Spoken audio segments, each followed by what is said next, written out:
E eu queria, Daniel, que a gente começasse aqui, antes de eu poder apresentar algumas coisas sobre isso, fazer um exercício, né? Não sei quanto tempo a gente tem, eu tenho de atenção das pessoas que estão nos ouvindo aqui, às vezes estão fazendo várias coisas e vai se perder, e eu convido você a não fazer o que você está planejando fazer agora e escute um pouquinho aqui sobre isso. E esse exercício, a gente usa a criatividade para a educação financeira, que é o seguinte...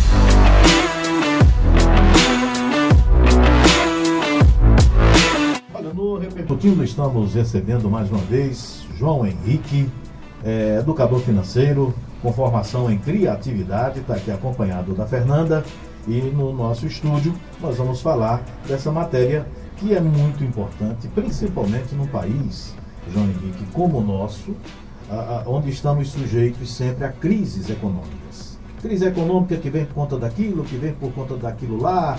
E eu, pelo menos, sou de uma geração forjada, né, criada a fórceps debaixo de crises econômicas.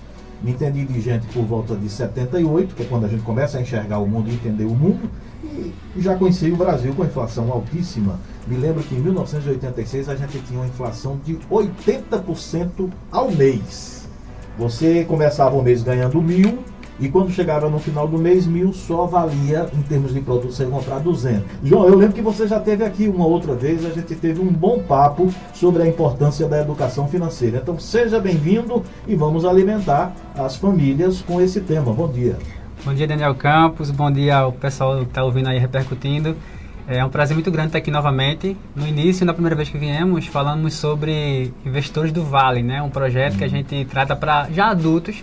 E a gente começou a hackear algumas ideias e vimos que para mudar realmente a nossa situação familiar nesse contexto completo, precisamos afetar nossas crianças e nossos adolescentes também, desde essa educação dentro de casa e aí, consequentemente, trazer possivelmente essa educação para os meios em que a gente está inserido, né? Tanto o meio religioso, onde a gente gera aquela comunidade, como o meio acadêmico, o meio escolar também, para que a gente possa ter esse pensamento, não só as crianças e adolescentes, como também os professores, que trabalham com muita paixão, mas alguns têm uma dificuldade muito grande também em gerar patrimônio, gerar riqueza, e tem algumas dificuldades.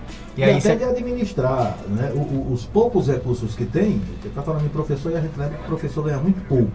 Então, para administrar, para poder viver com aquilo que ganha, aí é onde a educação financeira se faz muito necessária, João. Justamente. E eu queria, Daniel, que a gente começasse aqui, antes de eu poder apresentar algumas coisas sobre isso, fazer um exercício, né? Não sei quanto tempo a gente tem, eu tenho de atenção das pessoas que estão nos ouvindo aqui, às vezes estão fazendo várias coisas e vai se perder, e eu convido você a não fazer o que você está planejando fazer agora e escute um pouquinho aqui sobre isso. Esse exercício, a gente usa a criatividade para a educação financeira, que é o seguinte: imagine que você acabou de ganhar R$1 milhão aqui da rádio. Veja que presente fantástico, né? É fácil para o Daniel imaginar, porque ele já deve ter esse R$1 milhão de patrimônio. Um milho grande, né? Então, imagine que você tem isso e a partir disso a gente vai criar algumas questões, gerar alguns questionamentos. Um desses questionamentos é o que você faria com esse R$1 milhão. A maioria de nós poderia pensar em ajudar pessoas, família, comprar uma casa para a mãe, quitar o carro, quitar a casa. E a gente começa a pensar que o nosso pensamento em relação ao dinheiro sempre é gastá-lo. Ou seja, quando eu começo a pensar em questões, em possibilidades, a gente usa, na criatividade, usa a imaginação, e para não ser um termo muito complexo, é imaginar uma ação. Então, quando eu imagino uma ação, eu tenho uma predisposição melhor para quando aquela situação acontecer, eu ter um benefício dela. Né? Tá preparado para as oportunidades, como é falado no mercado de trabalho e tal. Então, o que é que você faria com R$1 milhão agora? Você ganhou, o que é que você faria? Geralmente, a gente tem planejamentos de gerar gastá-lo. E aí, a segunda pergunta, uma pergunta um pouco mais complexa, é quanto é que você teria desse R$1 milhão no final de janeiro? Por que isso? Porque nós temos esse comportamento agora, dezembro, final de ano, presentear, gastar, viajar. Janeiro, geralmente, é férias para viajar. Então, é quase certeza que quase 100% das pessoas teriam menos de R$1 milhão, pelo menos, no final de janeiro. E alguns, muito menos de R$1 milhão. E aí é onde está a chave da questão, porque a gente tem que perceber que o dinheiro, ele traz essas possibilidades grandiosas para a gente, ele faz com que tudo isso aqui seja possível, né? Essa rádio está funcionando, as pessoas em casa assistindo, ouvindo essa rádio, né? Tendo um ambiente para estar amparado da chuva, né? Tivemos muita chuva aqui em Petrolina, amparado do sol também, você dormir com segurança. Então o dinheiro gera essas possibilidades. Então o dinheiro não é apenas para eu comprar e gastar com alguma coisa, é para gerar essas pontes, que a gente pode chamar também, que facilita o processo de felicidade. É possível sermos felizes com pouco dinheiro, mas o muito dinheiro ele faz com que a gente tenha diminua esse espaço entre um lado da ponte e outro, né? A gente pode pegar o exemplo aqui de Petrolina. Você pode atravessar o rio nadando ou você pode atravessar na barquinha. Então, facilita muita coisa. Então, quando a gente começa a entender essa verdade, essa realidade do potencial do dinheiro, a gente começa a desenhar muita coisa boa para a vida da gente. E o nosso trabalho, agora voltando, tentando apresentar um pouco sobre ele, é o Meu Filho Criativo. É gerar, incentivar, nutrir a criatividade desde criança, adolescente, né? Incentivar isso para que ele, quando tiver uma idade mais independente, ele consiga agora fazer escolhas melhores, né? Tratar melhor o seu dinheiro, saber gerar patrimônio. A gente tem uma cultura norte-americana que o objetivo deles é chegar a R$1 milhão, porque R$1 milhão para o jovem lá, ele tem vários benefícios. Mas a nossa cultura aqui no Brasil é tirar a habilitação e comprar um carro. Ou seja, gerar um passivo, algo que a gente vai gastar dinheiro sempre, constantemente.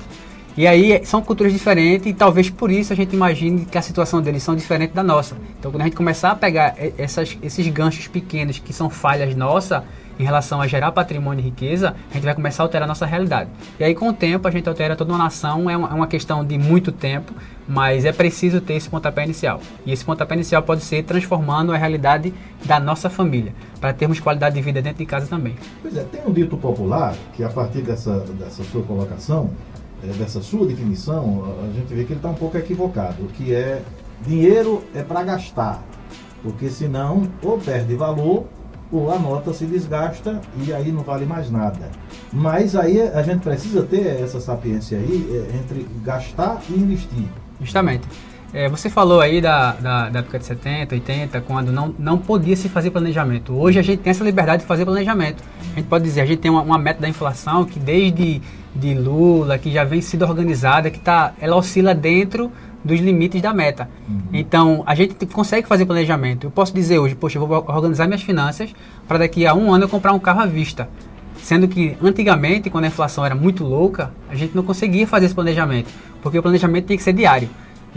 A gente é contratado numa empresa, como você mencionou, para ganhar R$1.000 de salário. Mas aí, quando termina o final do mês, eu só consigo comprar R$200 de coisas. Então, existem muitas falhas nisso, né? Então, hoje a gente tem essa facilidade, mas temos um problema, porque quanto mais fácil a coisa, a gente pode ter até a percepção de dinheiro. Quanto mais fácil o dinheiro, mais rápido ele vai. Quantos ganhadores do Big Brother, quantos ganhadores da Mega Sena voltaram a ter pouco dinheiro, quantos jogadores que ganharam muito dinheiro se machucaram, pararam de gerar receita e voltaram a ter pouco dinheiro também. Porque ele vai embora muito rápido, você ganha muito rápido, ele vai embora muito rápido. Mas a gente pode ganhar muito rápido, mudar a nossa mente, né? Tem um termo muito popular que é o mindset. Você muda o mindset, você consegue perceber dinheiro de outra maneira. Entender que dinheiro ele tem um poder de mudar realidades. Ele não é um bem comum, feito um carro, um computador, um microfone. Ele tem o potencial de mudar todas as realidades. Quando eu entendo esse poder dele, eu tenho que pensar, gastar tempo sobre ele. Se o dinheiro gera realizações para toda a humanidade, né, facilita atravessar a ponte, se gera essa facilidade toda, então eu preciso gastar tempo nisso. É só a gente pensar numa analogia, dois estudantes na faculdade. Um era o nerd lá, o cara que passava em 10 em tudo, e o outro não se preocupava tanto, mas tinha uma cabeça empreendedora. Quando terminaram, o empreendedor ficou rico, gerou muitos empregos e receita, e o que tirava notas melhores, o nerd, enfim, não desmerecendo isso, é só uma analogia, mas o que tirava notas melhores não conseguiu isso. Então a gente olha para os dois e diz, quem teve sucesso? Na nossa percepção, na nossa cultura, a gente diz, o cara que tem muito dinheiro, ele teve sucesso. Então, eu tenho que gastar mais tempo pensando em dinheiro. As escolas, as faculdades, as igrejas, são um ambiente que a gente se reúne, elas não gastam tempo educando financeiramente. A gente precisa pensar mais nisso, e trazer isso para nossos filhos, porque se a gente não conseguir mudar a nossa realidade agora, podemos conseguir mudar a realidade do futuro dos nossos filhos, e aí torná-los adultos melhores, né, e mais criativos também. Pois é, aí dentro desse tema da nossa conversa agora, você vem com a educação financeira necessária já a partir da tenra idade, claro, a criança sabendo o que é o dinheiro. Sim. Aí esse Meu Filho Criativo é uma iniciativa que pode ser feita pela família dentro de casa ou teria que ser uma abordagem pedagógica a partir da escola? Então, a gente tem que entender que o processo da educação do filho, o educador, ele trabalha de maneira colaborativa com a escola, com os pais e com o meio social de nossos filhos, nossas crianças. Então, o papel de educar, e o meio religioso também, né, que é uma cultura nossa, Mas o papel de educar não é do professor na escola apenas. Ele só está auxiliando a gente em várias coisas, né? Temos a cultura de deixar nosso filho na creche, deixar nosso filho na escola, passar um tempo integral lá. Facilita para a gente trabalhar, gerar receita, mas é um processo de auxílio. Então, eu tenho o Mário Sérgio Cortella, que é um professor, ele fala muito sobre isso também. Ele diz, é colaboração. Então, os pais têm que entender que o processo inicial, você vai pensar em Piaget também, que é um dos educadores conhecido no mundo todo, no francês. Ele diz, o processo de educação tem algumas etapas, 3 anos, 6 anos, 9 anos, 12 anos e 15 anos, e aí vai em 18 anos que a maturação do nosso processo neurológico, né? Pensar e raciocinar mais completamente. Mas esse primeiro período é o período que forma realmente a pessoa, e ele está dentro de casa. Então eu tenho que entender sobre finanças, e eu tenho que entender sobre como eu posso nutrir esse pensamento desde pequeno nele, e aí a gente tem um elemento muito bom que é o elemento da mesada. A gente não precisa pensar em mesada só como um dinheiro que eu dou para meu filho para ele não me pedir dinheiro. Eu tenho que gerar estratégias com ele, gerar relacionamento, gerar um jogo, uma dinâmica, onde a mesada dele também pode ser variável, porque a vida real, o mercado é mercado variável. Até quem é concursado tem um mercado variável.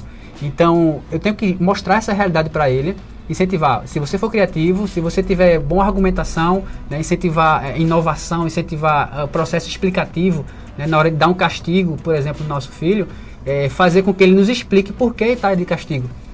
Porque o processo mental dele vai entender por que ele está e vai sentir aquilo. E aí fica mais claro, não dizer fique de castigo e pronto e sair para fazer nossas coisas. E aí quando a gente faz essa jogada com ele, custo, benefício, auxílio, ajuda, em casa mesmo, esse trato, eu entendendo sobre finanças, eu começo a nutrir esse pensamento empreendedor, né, nossos filhos. E aí o futuro dele com certeza vai ser um futuro brilhante. Tem uma escola isso é um processo de aprendizado ativo, né, educação ativa. Tem uma escola José Pacheco, lá no Portugal, é a escola da Ponte. Eles trabalham nesse princípio. Aí é um princípio novo, inovador, né, por mais que faça alguns anos já que ele existe, mas fizeram testes com alunos que têm esse aprendizado ativo, onde a criança, o adolescente, ele é ativo na sua discussão em casa, ele é ativo na discussão do patrimônio, da receita, ele elabora alguns... É só você pensar, eu tenho um aluno que aprende função afim na escola, função 1º grau, matemática básica. E aí, vamos fazer o seguinte, você agora vai decidir onde é que a gente vai lanchar no final de semana. Faça um gráfico, pegue essa função de maneira simples, faça um gráfico e me explique o custo e benefício da gente comer em casa ou comer fora de casa.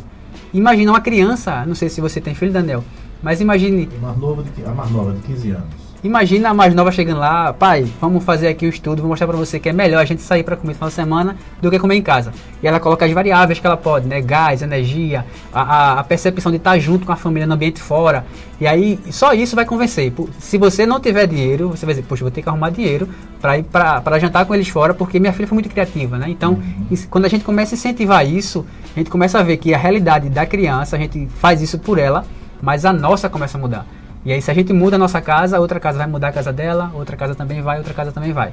E aí você começa a expandir isso. E aí vamos para grupos maiores. E aí a nossa ideia do Meu Filho Criativo é trazer esses conhecimentos, palestra, esses cursos para igrejas, para escolas, para projetos comunitários, né? Enfim, trazer para a comunidade. Se você é líder comunitário aí, a gente pode fazer isso na sua comunidade também, fala com a gente. Então, se a gente começa a incentivar esse pensamento, a coisa começa a mudar nossa realidade. Bacana. Essa questão da educação financeira, ela está atrelada à arte de empreender? Sim, tá atrelada. O empreendimento, no caso, figuraria como uma disciplina da educação financeira? Justamente. A capacidade de produzir dinheiro. Apenas poucas culturas, elas tratam o dinheiro como ganhar dinheiro. É natural para a gente dizer, vou fazer uma obra ali para ganhar o dinheiro, vou fazer aquilo para ganhar dinheiro. Mas não é ganhar dinheiro. É produzir dinheiro. Se a gente olha para o mercado financeiro, agora vai ficar um pouco mais complexo, mas se a gente olha para o mercado financeiro, a gente tem o PIB mundial, o PIB do Brasil próximo de 6 trilhões, mas o PIB mundial é próximo de 91 trilhões, no mundo todo, de dinheiro. Vamos pensar em dinheiro, temos isso. Se vamos para o mercado financeiro, que é um mercado onde tem narrativas de promessa, invista na minha empresa que você vai ter lucro daqui a 5 anos, né? Essa coisa toda. No mercado financeiro, o PIB do mercado financeiro é de 3 vezes o PIB mundial. Ou seja, é dinheiro que nem existe. São narrativas, são histórias contadas, são promessas. Então, vai chegar um tempo, a gente já está, né, no Pix agora, né, no transferência eletrônica, tem as moedas digitais, né, tem o blockchain com o Bitcoin, que é uma tecnologia que talvez não seja o Bitcoin, mas a tecnologia por trás, que é o blockchain, ela vai ajudar a gente não ter mais esse dinheiro físico. E aí vai ser tudo transferência de dados, porque vai economizar muita coisa, vai ser muito mais rápido. Com o Pix agora, 10 segundos a gente transfere o negócio em qualquer horário do dia. Então fica muito mais rápido, muito mais barato. Então a criatividade, que é, se a gente pensar em inovação, que é a criatividade gerando nota fiscal, se a gente pensa em inovação, a gente vê que deixa as coisas muito mais baratas e faz com que a gente tenha muito mais poder de resolver problemas. Pois é, essa questão do empreendimento no nosso país, João, muita gente é obrigada a empreender. Não tem emprego para todo mundo, nós estamos aí na casa de quase 14 milhões de pessoas desempregadas. Desses 14 milhões tem muitos aí, milhares, que já estão, como eles usam o termo, desalentados, porque não querem, acham que não encontram mais ocupação no mercado de trabalho formal e passam a empreender. Esse empreendedorismo é um caminho sem volta no Brasil? O pensamento empreendedor e até a atitude empreendedora, ela não é incentivada, né? Nós aprendemos a servir a uma empresa. Nós aprendemos, é ideal ter isso, mas a gente tem que entender que existem perfis diferentes de pessoas. O empreender é dito pelos empreendedores no mundo todo, a gente acompanha vários palestrantes, né? O Vale do Silício, onde tem um pessoal que pensa muito fora da caixa. Eles dizem que se você consegue empreender no Brasil, você consegue empreender em qualquer lugar, né? Por que isso? Existem narrativas por trás, mas resumindo o Brasil ele dificulta esse processo. A gente tem dificuldade, porque existe um problema muito grande de fazer isso. Tem um educador financeiro, o Gustavo Cerbasi, ele foi para o Canadá passar umas férias um tempo. No Canadá ele conseguiu em um dia abrir uma empresa, porque ele só conseguia gerar um produto lá se ele abrisse uma empresa. Então em um dia ele abriu a empresa e começou a empreender lá. Qual é a narrativa do país? Se alguém pode gerar imposto para o meu país, por que eu vou dificultar isso? Então, se a gente consegue fazer isso aqui no Brasil, a gente consegue fazer em qualquer lugar. E qual é a máxima do ser empreendedor? E a gente só consegue ser empreendedor se a gente for criativo. Porque por trás do empreendedor é alguém que resolve problemas. Como é que... Vamos pensar em alguém o cara que criou o celular. Existia um problema, que era, eu só consigo fazer ligação se eu tiver no orelhão, se eu tiver no telefone fixo, alguma coisa. E aí eu preciso que seja móvel, porque eu vou demandar o tempo de outro para cá, para ele atender uma ligação ou fazer uma ligação. Então, eu identifico um problema e começo a pensar o que é que eu posso fazer para gerar a solução para isso. É onde é que entra a criatividade.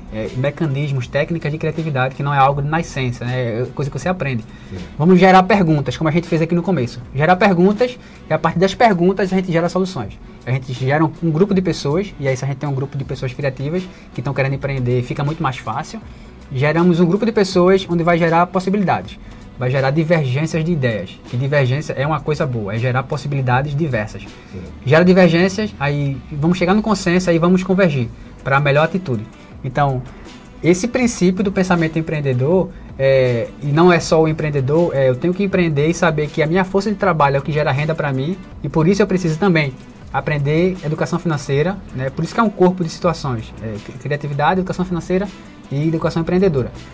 Para eu gerar patrimônio para mim. Porque se eu adoeço, não é autônomo, vamos pensar, se ele adoece, aí, quem é que gera renda para ele? Então eu preciso gerar um corpo de renda, de patrimônio, para garantir um mês. É a nossa construção de aposentadoria à parte do governo. Eu gasto R$1.000 por mês e eu vou gerar agora R$1.000 de economia. Aí eu já tenho um mês garantido, agora eu vou gerar mais R$1.000 de economia, agora eu tenho mais um mês garantido. Então, o empreendedor, para ele ser realmente bom empreendedor, ele precisa não só resolver problemas e ser criativo para resolvê-los, como pensar como é que eu posso servir a comunidade de alguma maneira, algo útil para a comunidade, e depois disso, como é que eu gero patrimônio para aumentar meu negócio e gerar sustentabilidade para a minha vida e para a vida da minha família. E aí é toda uma cultura, né, que a gente vê que se comporta de maneira bem... Você diria que empreender é melhor do que o emprego formal, aquele empregozinho de carteira assinada, você emprega 8 horas por dia, tem um determinado valor que está lhe assegurado por mês? Empreender é melhor? Eu estou lhe perguntando isso por um detalhe. Esses desalentados que não vão mais procurar emprego formal, e inclusive eles são alijados, por serem desalentados, são alijados da pesquisa que o governo faz com relação à quantidade de pessoas desempregadas. Exatamente porque eles não estão procurando. Mas o cara tem que sobreviver. E aí ele diz, rapaz, eu vou ter que fazer alguma coisa, eu vou fazer pipoca em casa e vou vender primeiro aqui na porta, depois ele expande, já vai vender mais longe de casa e descobre que ele ganha mais e melhor como empreendedor do que como empregado, do que como trabalhador, empregado de carteira assinada. Isso reflete a realidade? A pergunta inicial, empreender é melhor do que trabalhar para alguém. De ser empregado de carteira assinada. Isso, depende muito do perfis, né? Depende muito do perfil da pessoa em si. Você vê pessoas que se satisfazem, enfim, é modelo mental, é a situação. A gente não pode pegar todo mundo e se tornar empreendedor, porque vai faltar funcionário. Então, depende do perfil. Então, se eu tenho características, um espírito mais livre, como minha avó diz, você tem um espírito livre, você quer desbravar mundos. Então, se eu tenho esse espírito, é muito ruim eu estar contido num ambiente fechado durante 8 horas. Mas se eu consigo ressignificar algumas coisas, entender que o meu trabalho tem um significado muito grande para a comunidade, poxa, eu posso contribuir junto com essa empresa, porque a gente está fazendo diferença na comunidade. Porque o senso de propósito, ele faz com que o nosso trabalho seja prazeroso. Porque a ideia é fazer algo prazeroso. Se gera prazer para mim, estar num ambiente que eu possa gerar um produto para a sociedade, que faz diferença na vida delas, eu passo o tempo lá, tranquilamente. Eu não sinto dor em passar tempo lá. Mas o estranho é que a gente escolhe emprego por dinheiro. E aí você vai olhar faculdades, eu fiz minha primeira graduação em Química Industrial na Federal, lá no Recife.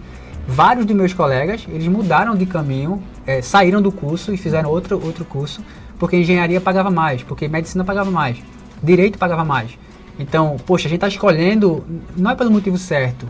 E se a gente não escolhe pelo motivo certo, a gente fica frustrado. Então você pode até ter muito dinheiro, mas você não vai ter uma vida boa. Então, o dinheiro traz a vida boa. Então, eu não faço pelo dinheiro. O dinheiro faz para que eu tenha a vida boa. Então, eu preciso pensar em perfis, entender esse perfil das pessoas. Mas quando a gente vai para as ruas, a gente tem um exemplo de um amigo nosso que ele estava muito aflito no trabalho, que ele tem esse espírito livre, né? Como a filósofa, minha avó, fala.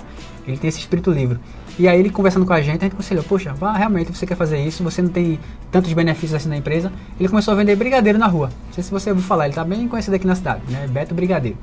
Ele começou a vender brigadeiro. Ele disse, João, eu comecei a ganhar muito mais dinheiro e estou muito mais feliz, porque eu gosto de conversar com pessoas nas ruas. E aí, ou seja, gerou significado para ele. Agora ele tem um potencial muito grande de gerar riqueza. Agora eu tive essa ação, agora eu preciso pensar em modelo de negócio para aumentar isso. Porque se ele adoece um dia, ele vai parar de vender naquele dia.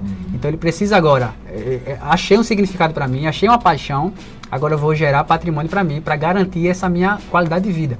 Algumas pessoas falam em reserva de emergência, eu falo em garantia de estilo de vida, o GEV. Então eu preciso garantir como é que eu estou vivendo agora. Então vou garantir 1 mês, como a gente estava falando, garanto 2 meses, garanto 3 meses. Mas se essas pessoas a gente conheceu, a gente tem um projeto que a gente faz ações na rua também, servindo as pessoas, comida e tal. A gente conheceu uma menina que veio da Coreia do Norte, né, Fernanda? Coreia do Norte, falava 7 idiomas e estava vendendo pulseira lá atrás do letreiro Petrolina. Não sei se alguém já viu ela por lá. E a gente conversou com ela um pouco. Ela disse, poxa, eu não quero gastar meu tempo dentro da empresa, eu prefiro estar aqui vendendo pulseira. Fala 7 idiomas, ela pode dar aula em qualquer lugar, né, de idioma aqui em Petrolina, no Brasil. Veio de Hong Kong, não é Coreia, é Hong Kong. Veio de Hong Kong, falava chinês, mandarim, falava a língua local lá de Hong Kong, francês, alemão.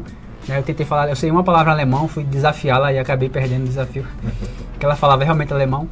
Então, ou seja, é esse espírito livre. Com uma bagagem para conseguir um emprego muito bom. De CEO de empresas aí. Pois é, aí está como empreendedora.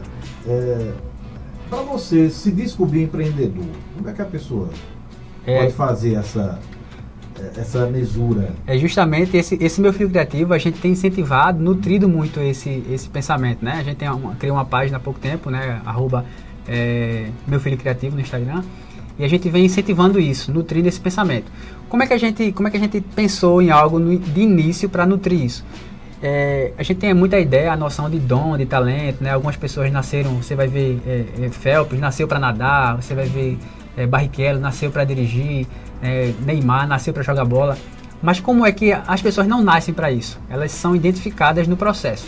Então o que é que a gente pode fazer? Uma criança, um adolescente, né, isso de início, a gente pode usar esse exercício para a gente também. Mas uma criança, um adolescente, no começo da vida, elas não têm capacidade de decisões, porque ela não consegue entender o complexo da coisa. Então, se ela não tem essa capacidade, a gente tem que começar a nutrir, já que a gente tem essa experiência como pais, como educadores. Então, quando eu vou para elas, eu mostro possibilidades. Eu mostro skate, mostro uma bola, mostro um boneco, mostro aquela caixinha de maquiagem, mostro uma boneca. Você mostra coisas que são úteis. E aí, na hora, a criança tem essa percepção e se identifica com alguma coisa. A partir disso, eu começo a nutrir aquilo. Você identificou um projeto que ela quer para a vida dela desde pequeno, agora eu vou só encaminhá-la nesse caminho. E aí, com o tempo, o que é que se pode fazer nisso? Você pode ser um jogador, você pode ser um professor de educação física, você pode ser tudo que seja relacionado a essa área que a criança ou adolescente já escolheu e que a gente, mais uma vez, pode pensar para a gente também. E aí você começa a desenvolver isso. Se eu quero empreender nessa área, você pensa no médico, né? A criancinha gostou do boneco, começou a querer abrir um boneco, olhar um boneco, entender como é que funciona por dentro. O médico pode abrir plano de saúde, né? Ele pode abrir uma empresa, uma clínica, ele pode abrir várias coisas, não precisa ser só um médico. Então, eu preciso primeiro identificar meus potenciais, qualidades que eu gosto, coisas que eu sou apaixonado, porque a paixão é um dos princípios de sucesso no empreendedorismo e é o que motiva realmente o empreendedor. Identifico isso, agora eu vou começar a nutrir essa identificação e a criatividade para desenvolver essa coisa. Perfeito. João, da última vez que a gente conversou aqui, eu abordei, né, a sua disponibilidade para palestra. Você disse que faz sim. Continua fazendo palestra. Qual é o número de contato? Nós temos o nosso contato, né, 879-9970-2121. 879-9970-2121. E as nossas páginas, que é o @Investidores do Vale e o @Meu Filho Criativo. Investidores, a gente trata adultos, como entender seu patrimônio, esse mesmo princípio, empreendedor, criativo e também financeiro, fazer investimentos em ações, entender todo esse mercado, como fazer de maneira segura isso, gerenciando riscos. E o Meu Filho Criativo a gente está iniciando para trazer isso para a comunidade. Se você tem um projeto comunitário, a gente está para servir vocês realmente, para mudar a nossa realidade aqui. A gente está servindo igrejas. Agora no dia 4 e dia 5, a gente vai estar na Igreja Batista de Pedra Linda.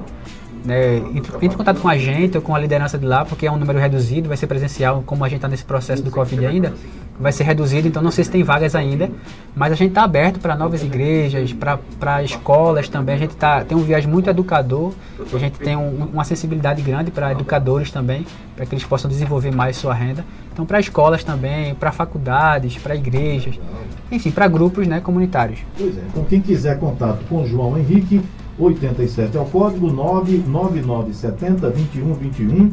É só ligar e marcar aí. É um tema bacana. Eu sempre aprendo mais, Henrique, quando você vem aqui. Coisa boa, fico feliz. Participar aqui do programa, né? Mas a gente sempre aprende mais. Eu sou um cara que não gosto de dinheiro, longe de mim. Eu prefiro ele pertinho. Mas é importante a gente saber lidar com o dinheiro.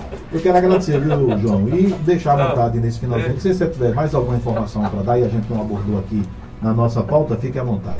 Eu fico grato também, Daniel, a todos que ficaram nos ouvindo aí, né? Fizemos esse exercício no começo, não sei se você ficou até agora nos ouvindo, mas aí você já pode voltar a fazer o que você estava planejando fazer. E aí convido você a fazer questionamentos no seu dia a dia e a procurar respostas para ele.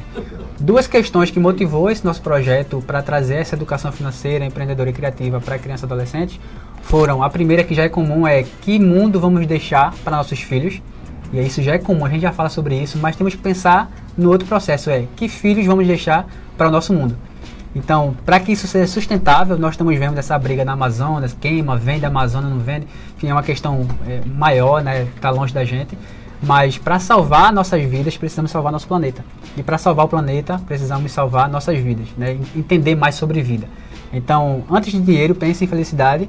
E se você faz o que você é feliz, você vai com certeza conseguir um patrimônio muito bom.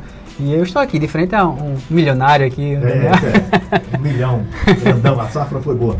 João, eu lembrei agora aqui, nessas suas últimas palavras, o meu amigo Silva, que é executivo do grupo Armazém Paraíba. Ele diz: olha, Daniel, rico é o homem que vive bem com o que tem. Verdade. Sabedoria. Meu amigo Silva, um abraço. Bom dia. Obrigado, viu, João? Obrigado também, Daniel. Até a próxima. Até mais.